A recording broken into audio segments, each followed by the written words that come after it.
Hello and नमस्ते dear स्टुडेन्टहरू। आज फेरि हामीहरूले हजुरहरूको लागि बीबीएस थर्ड इयरमा रहेको ल अन्तर्गत युनिट 1 को पनि पार्ट 5 भिडियो लिएर आएका छौँ। पार्ट 1 मा हामीले लको डेफिनेसन कुरा गऱ्यौँ, फिचर्सको। पार्ट 2 मा हामीले लको टाइप्स पढ्यौँ। पार्ट 3 मा नि हामीले टाइप्स पढ्यौँ भने पार्ट 4 मा हामीले के गर्यौँ, सोर्स अफ ल पढ्यौँ हैन। भने अब यसको दोस्रो पार्ट हो बिजनेस ल। बिजनेस लको बारेमा हामीले यो पार्टमा केही कुरा गर्नेछौँ भने यसको नेक्स्ट पार्टमा चाहिँ केही कुरा गर्नेछौँ र हाम्रो यो च्याप्टर सकिनेछ। यो च्याप्टरमा विगतमा हेर्ने हो भने कम्तीमा 12 मार्क्स र म्याक्सिमम 27 मार्क्ससम्म आएको चाहिँ केस छ है। राम्रोसँग पढ्नु ल। अब ढिला नगरी आजको यो टपिकमाथि नै जाउँ है। आजको टपिक 5 हाम्रो के रहेको छ भने बिजनेस ल। बिजनेस लको पहिला परिचय अर्थात् मिनिङ पढौँ है। ल यो परिचय सुरु गरेँ मैले है। ल पहिला इङ्ग्लिसमा पढ्छु अनि नेपालीमै। मिनिङमा बिजनेस ल, नाममै हेर्नु त बिजनेस र ल छ कि नै। ल भनेको के हो, कानुन सानुन। बिजनेस भनेको चाहिँ व्यवसाय भयो कि नै हो, व्यवसायसँग सम्बन्धित कानुन के हो। त्यही कुरा तपाईँको दिमागमा पहिला आउनु पर्यो है। Business law is the part of the law, एउटा लको पार्ट हो। Which deals with the all the laws connected with the average business activity. Business एक्टिभिटीसँग कनेक्टेड भएका सम्पूर्ण लको कुरा हुने ललाई नै के भनिन्छ, बिजनेस ल भनिन्छ है। And rights and obligation of the business person, र एउटा बिजनेस पर्सनको के राइट्स हुन्छन् र त्यसका अब्लिगेसनहरू के हुन्छन् त्यसको बारेमा कुरा हुन्छ। साथै के भन्ने कुरा भयो, business law is the part of the law which deals with the all the laws connected with the business activity.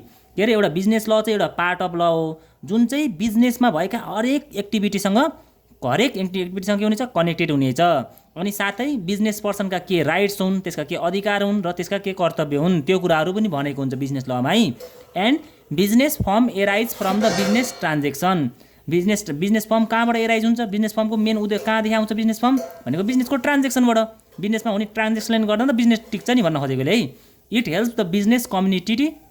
कसले, इट भन्नाले के, बिजनेस लले हेल्प गर्छ कसलाई, बिजनेस कम्युनिटीलाई to carry out it transaction, कुनै पनि ट्रान्जेक्सनलाई हुनको लागि विदाउट एनी फियर, डर एन्ड हेजिटेसन भनेको केही अब के भन्छन्, हिचकिचाट बिना है। कसले हेल्प गर्छ, कुनै पनि हिचकिचाट र कुनै पनि डर बिना कामहरू गर्नको लागि सर्ट एन्ड कन्फिडेन्ट कसले दिन्छ भन्दा बिजनेस लले। मैले यो गर्न हुन्छ, यो गर्न हुन्न भनेर कहाँ लेखेको हुन्छ, बिजनेस लमा। यसरी सारांशमा के बुझ्ने हो भने कुनै पनि बिजनेस अथवा कुनै पनि व्यवसायमा हुने बिजनेस एक्टिभिटी ट्रान्जेक्सनहरूलाई त्यसलाई सही तरिकाले बिना डर होइन सम्पन्न गर्न हेल्प गर्ने ललाई के भनिन्छ, बिजनेस ल है। अब नेपालीमा पढौँ। व्यावसायिक कानुन कानुनको त्यो हिस्सा हो जसले प्रत्येक व्यावसायिक क्रियाकलापसँग सम्बन्धित सबै नियमहरू र व्यावसायिक लेनदेनबाट उत्पन्न हुने व्यावसायिक व्यक्तिहरू तथा व्यावसायिक फर्महरूको अधिकार र दायित्वसँग सरोकार राख्दछ। केसँग सरोकार राख्दछ, व्यवसायमा हुने सम्पूर्ण क्रियाकलाप र व्यवसाय गर्ने व्यक्तिको के अधिकार छन् र त्यसका के कर्तव्य दायित्व हुन् हो त्योसँग सम्बन्धित कानुनलाई के भनिन्छ, व्यावसायिक कानुन। यो व्यावसायिक कानुन एउटा कानुनको के हो, हिस्सा हो अरे है। यसले व्यावसायिक समुदायलाई कुनै पनि डर र हिचकिचाट बिना निश्चित र आत्मविश्वासका साथ आफ्नो कारोबारहरू सञ्चालन गर्न मद्दत गर्दछ। यति लेखे व्यावसायिक कानुनको परिचय भयो अर्थात् बिजनेस लको है। अब जाम यसको फिचर्स, 2 मार्क्समा सोध्ने कुराहरू अरे नि है। र जे सोधे पनि व्यावसायिक कानुनको टाइप, सोर्स जे सोधे पनि यति चाहिँ लेख्नु है हजुरले, अनि बल्ल अरूतिर जानु है। फिचर्स अथवा विशेषतामा जाम। It is the branch of civil law, civil लको ब्रान्च हो अरे, अर्थात् it is the nature in civil in nature भने। यो दुइटैले के भन्न खोज्छ भने सिभिल लको पार्ट हो अरे। सिभिल लले के भन्थ्यो, प्रपर्टीसँग रिलेटेड भन्थ्यो कि नै, सम्पत्तिसँग रिलेटेड भन्थ्यो कि नै। अब व्यवसायमा नि त्यही सम्पत्तिसँग अनि मनीसँग पैसासँग ट्रान्जेक्सन हुन्छ नि। यो एउटा देवानी कानुन है, अब फौजदारी कानुन होइन, अर्थात् क्रिमिनल ल होइन। यो क्रिमिनल ल भन्न मिलेन यसलाई, किनकि क्रिमिनल लमा त के हुन्छन्, हत्या, हिंसा, मर्डर, रेप हो कि त्यस्ता कुरा आउँछ नि। त्यही भएर यो it is the not the part of the criminal law, it is the part of the के civil law, branch of the civil law. It is the nature, it is the feature, यसको nature feature के हुन्छ, civil in nature हुन्छ है। यो भन्न खोजेको it is a means of ल, मतलब यो कानुनको एक माध्यम हो, यसले हेल्प गर्छ भनेको कानुन बनाउनु है। नट हिन्डरेन्स, बाधा रहित। बिजनेस लले गर्दा व्यवसाय गर्न के हुन्न, केही पनि बाधा हुन्न। यो देवानी कानुनको शाखा हो, इजिपिजी, प्रपर्टीसँग सम्पत्तिसँग कुरा गर्ने भएर प्रकृति हो इजिपिजी। यो कुनै कानुनको एक माध्यम हो भनेको हेल्प गर्छ है। साधन होइन, साध्य होइन बुझ्नु, साध्य भनेको अन्त्य होइन, कुनै पनि हेल्प गर्छ भन्न खोजेको है, मिडिएटर हुन्छ भन्न खोजेको है। अनि बाधा रहित भनेको बिजनेस लले गर्दाखेरि व्यवसाय गर्दा केही पनि कुरा समस्या आउँछ भने त्यो बाधालाई हटाउने काम गर्छ यसले है। र यति चाहिँ हाम्रो परिचय र के भयो विशेषता भयो अर्थात् डेफिनेसन एन्ड मिनिङ भयो है। अब जाम यसपछि यसको के छ नि त आजको भिडियोको मेन हाम्रो एजेन्डा इम्पोर्टेन्स है। ल अब यसबाट तीनटा कुरा हामी पढ्न पर्ने, तीनटा मध्ये एउटा आउँछ आयो भने इम्पोर्टेन्स, सोर्स र डाइमेन्सन छन्। सबैभन्दा इम्पोर्टेन्ट चाहिँ यहाँ डाइमेन्सन इम्पोर्टेन्ट है, त्यसपछि तपाईँको सोर्स, त्यसपछि इम्पोर्टेन्ट। यो अब तीनटा मध्येबाट अलिकति कम इम्पोर्टेन्ट, तर इम्पोर्टेन्ट त इम्पोर्टेन्ट है, धेरै टपिक छैन हेर्नु है। पहिलो भनेको यसले के भन्यो इम्पोर्टेन्टमा प्रोटेक्सन अफ राइट्स, अधिकारको संरक्षण। अब यहाँ यसले अब आफै बुझ्नु न अधिकारको संरक्षण भन्नाले केले गर्छ यसले कुनै पनि व्यवसाय गर्ने व्यवसायमा भएका शेयर धनी उपभोक्ता कन्ज्युमर तिनीहरूको अधिकारहरू दिन्छ कि संरक्षण गर्छ। जस्तै व्यवसायको के अधिकार हुन्छ, सामान ल्याउने बेच्ने नाफा खाने अधिकार हुन्छ एउटा सही तरिकाले है। शेयर धनीले पनि लगानी गर्ने, लगानीबाट लाभांश प्राप्त गर्ने, डिभिडेन्ड कन्ज्युम गर्ने अधिकार हुन्छ। उपभोक्ताले के हुन्छ आफ्नो सामान किन्ने, चाहे जतिको सामान किन्न पाउने, चाहेको रेटमा किन्न पाउने, कतिमा किन्ने, कसो गर्ने, डेट भएको सामान किन्न पाउने, नराम्रो नकिन्न नपर्ने अवस्था सिर्जना गर्ने, त्यो कुरा अधिकार हुन्छ भन्ने भन्छ। हो कि नै बिजनेसमा त्यो हुनुपर्छ कि नै अधिकार। अधिकार मतलब कसको अधिकार भनेको है यसले व्यवसायी, शेयर धनी र उपभोक्ताको है। It's protect the property and economic rights of the कसको business owner, share holder and consumer. यसले व्यवसायी, शेयर धनी र उपभोक्ताको सम्पत्ति र अधिकार आर्थिक अधिकारको सुरक्षा गर्दछ। ल यो बुझियो होला जहाँसम्म। अब जाम दोस्रोमा व्यवसायको नियमन, रेगुलेसन अफ बिजनेस। के हो त रेगुलेसन अफ बिजनेस भनेको है अब व्यवस्थित गर्ने कि कुनै पनि रुल्स रेगुलेसनद्वारा के गर्ने व्यवस्थित गर्नुलाई चाहिँ व्यावसायिक नियमन भनिन्छ है। It provide the rules to control and systemize, त्यही कन्ट्रोल र सिस्टमाइज गर्ने कि व्यवस्थापन भन्थेँ नि मैले, कन्ट्रोल गर्ने सिस्टमाइज गर्ने and business activity like competition, IT, environmental protection, सबै कुरालाई एभ्री एरियालाई के गर्ने यसले कन्ट्रोल र सिस्टमाइज गर्न पाउँछ, जसलाई के भन्छ रेगुलेसन अफ बिजनेस भनिन्छ है।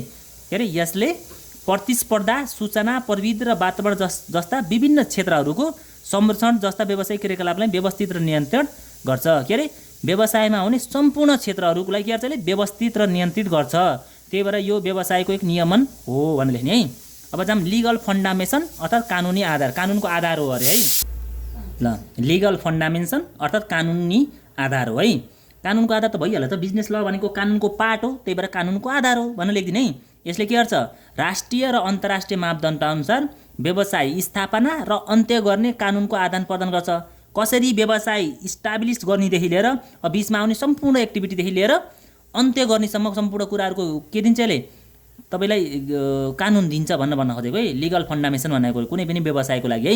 Law is the basic for the starting अर्थात् कमेन्समेन्ट एउटै हो, स्टार्टिङदेखि लिएर एन्ड इन्डिङ अर्थात् डिसोल्युसन भन्छ इन्डिङ गर्नुलाई, अन्त्य बन्द गर्नुलाई। A business according to the national and international WTO standard.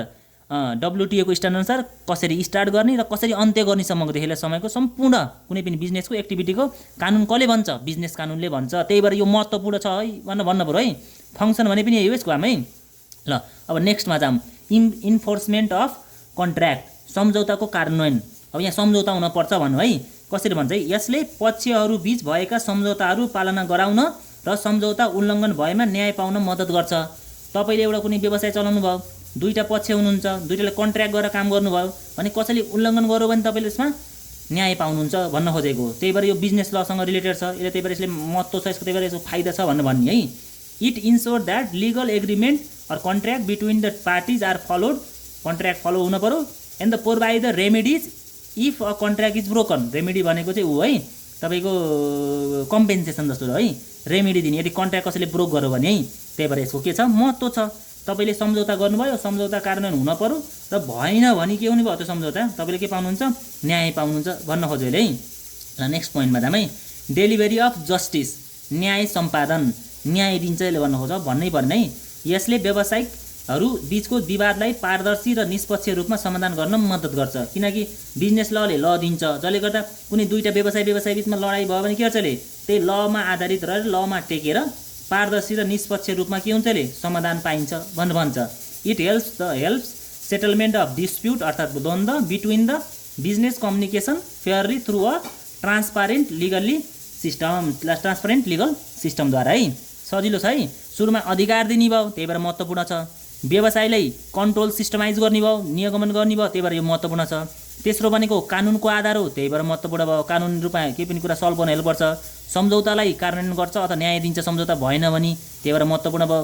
न्याय दिन्छ निष्पक्ष रूपमा, पारदर्शी रूपमा। त्यही भएर यो के भयो, महत्त्वपूर्ण भयो। अब जाम 6 र 7 पोइन्टमा है। ल 6 र 7 पोइन्टमा सोसल रेस्पोन्सिबिलिटी वा सामाजिक उत्तरदायित्व। अब यस्तो हुन्छ, बिजनेस ल भयो भने सामाजिक उत्तरदायित्व तपाईँले वहन गराउँछ। जस्तै अब तपाईँले व्यवसाय गरिसकेपछि कस्तो गुणस्तरको सामान बनाउने, कतिसम्म गराउने, त्यो कुराहरू यसले के चाहिँ हेल्प गर्छ, जसले गर्दा सोसाइटीलाई हेल्पफुल भयो कि नै। त्यही भएर यो महत्त्वपूर्ण छ भन्ने। यसले व्यवसायलाई सामाजिक लेखा परीक्षण, गुणस्तरीय उत्पादन र समाजको हितमा काम गर्न प्रोत्साहित गर्छ। बिजनेस लले के भन्छ, हितको लागि गर्छ के। तपाईँले केही पोल्युसन गर्दै हुनुहुन्छ, मानव तपाईँको इटाभट्टी व्यवसाय छ भने के गर्नु पर्यो, तपाईँको इटाभट्टी व्यवसाय छ भने के गर्नु पर्यो, यसले के भन्छ बिजनेसले तपाईँले थाहा होला होइन, पिसिसी एन्ड पिसिसी कन्ट्रोल भन्न पढ्नु होला 3rd इयरमा होइन। अनि त्यो के चाहिँ माथि त्यो इटाभट्टीको माथि चाहिँ छान्नी राख्नुपर्छ भनेर भनेको बिजनेस लले, किनकि त्यहाँबाट बाहिर हावा निस्किँदा पनि छानेर प्योर भएर जाओस् भनेर हो। यस्ता टाइपका सामाजिक उत्तरदायित्व र समाजमा भए के कसरी राम्रो हुन्छ भन्ने कुराले सिकाउँछ। त्यही भएर यो के महत्त्वपूर्ण छ भनेर भन्नु पऱ्यो है। It encourages business to focus on social audits. Social audit भनेको सोसल रेस्पोन्सिबिलिटी भन्नु खोजेको है। Quality production and welfare of the community, कसरी समाजको राम्रो गर्ने भन्ने कुराहरू हेर्ने भएर यो महत्त्वपूर्ण छ भनेर लेख्नु पऱ्यो है। र आविष्कारको सम्मान अर्थात् रिवार्ड एन्ड इनोभेसन है। यसले पेटेन्ट, डिजाइन र प्रतिलिपि अधिकार जस्ता बौद्धिक सम्पत्तिहरूको रक्षा गरी नयाँ आविष्कारहरूलाई प्रोत्साहन दिन्छ। पेटेन्ट, डिजाइन, प्रतिलिपि भन्नाले कसैले आफ्नो केही कपिराइटहरू, डिजाइनहरू बनायो होला, त्यहाँ कसैले चोर्यो भने त्यहाँ कपिराइट लाग्ने, अनि त्यसको जुन इनोभेसन हुन्छ नि त्यसलाई प्रोटेक्ट गर्ने काम गर्छ। त्यही भएर यो महत्त्वपूर्ण छ बिजनेस ल। बिजनेस लमा के लेख, पेटेन्ट भनेको के हो, कपिराइट भनेको के हो, कस्तो गरे पार पेटेन्ट हुन्छ, र पेटेन्ट र कपिराइट गरेको अवस्थामा तिनीहरूलाई के सजाय दिने भन्ने लेखेको छ। त्यही भएर यो के छ, महत्त्वपूर्ण छ भनेर लेखेको छ है। ल it protects the intellectual property, के अरे यसले के गर्छ, intellectual property like patent, design and कपिराइटलाई के गर्छ, प्रोटेक्ट गर्छ। Rewarding investor for the their creativity, र जसले क्रिएटिभिटी गर्छ त्यसलाई रिवार्ड पनि दिन्छ। यसरी हामीले के पढ्यौँ त आज हामीले के पढ्यौँ भन्दा, एउटा हामीले पढ्यौँ मिनिङ अफ बिजनेस ल, कुनै पनि व्यवसायको एक्टिभिटी, बिजनेस एक्टिभिटी अथवा व्यवसायिक कारोबारसँग र व्यवसायको मालिकले पाउनुपर्ने हक अधिकारसँग र अरू व्यक्तिले पनि पाउने हक अधिकारसँग व्यवसाय कानुनलाई के भनिन्छ, व्यवसाय कानुन भनिन्छ भनेर पढ्यौँ। यसका फिचर्स के हुनेछन्, सिभिल नेचर हुनेछ, सम्पत्तिसँग रिलेटेड हुनेछ, माध्यम हो, बाधा हुन्न त्यसमा, नो हिन्डरेन्स भन्ने पढ्यौँ फिचर्समा। तेस्रो हामीले के पढ्यौँ आज भन्दा, इम्पोर्टेन्स अथवा महत्त्व पढ्यौँ। किन महत्त्वपूर्ण छ त बिजनेस ल, अधिकार दिनको लागि, व्यवसाय सेयरदेखि उपभोक्ताको अधिकार दिनको लागि होइन, अनि व्यवसायको नियमन गर्न अर्थात् कन्ट्रोल सिस्टमाइज त्यसलाई गर्नको लागि होइन, अनि कानुनको आधारको रूपमा भएर यसलाई महत्त्वपूर्ण भयो। कानुन दिन्छ, यसले राष्ट्रिय अन्तर्राष्ट्रिय कानुनको रूपमा दिन्छ भनेर पढ्नु लेख्ने होइन। सम्झौता गराउँछ, सम्झौता गराउँछ कानुनको पालना गराउँछ, भएन भने यसले के छ, न्याय दिन्छ, कानुनको पालना नगरेर कसैले अन्यायमा परेछन् भने न्याय सम्पादन गर्छ, त्यो भएर पनि महत्त्वपूर्ण भयो, पारदर्शी न्याय दिने भएर। त्यसपछि हामीले के भन्यौँ, सोसाइटीको राम्रो गर्ने भएर के भन्यौँ हामीले, त्यही पनि महत्त्वपूर्ण भयो यो कानुन भन्यौँ। आविष्कारको सम्मान र तपाईँको यिनी इन्टान्जिबल फिक्सेस अदृश्यमय सम्पत्ति हुन्छ नि, कपिराइट, पेटेन्ट यिनी कुराहरूलाई सुरक्षित गरिदिने भएर पनि यो महत्त्वपूर्ण छ भनेर पढ्यौँ। यति पढ्यौँ। अब यसको लास्ट सोर्स र डाइमेन्सन पढ्न बाँकी छ, अनि यो च्याप्टर सक्यो। यति भन्दै यो भिडियोलाई बिदा हुन चाहन्छु। हस्त, धन्यवाद।